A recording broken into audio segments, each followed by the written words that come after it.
Assalamu alaikum, dear students of 9th class. You are once again welcome in this offline class. So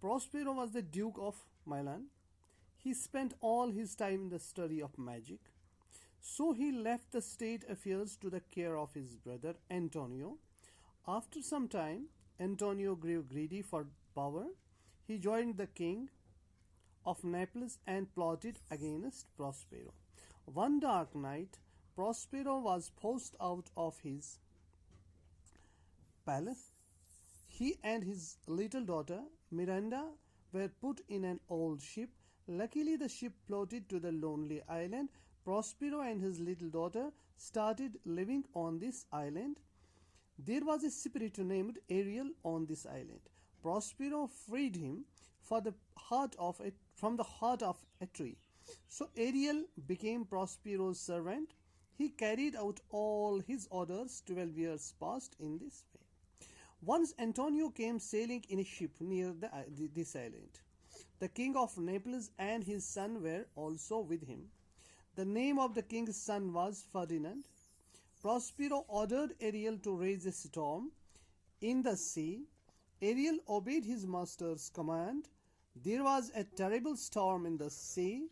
The ship was caught in it. Ferdinand jumped into the sea. He swam to the island. The ship drifted to another part of the island. Ariel went near Ferdinand. He sang a sweet song.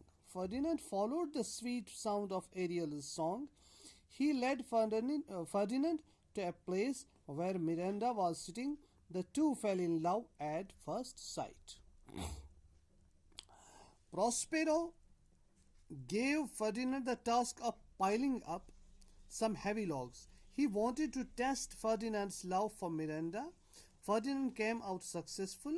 Prospero was very happy. He agreed to give Miranda's hand to Ferdinand.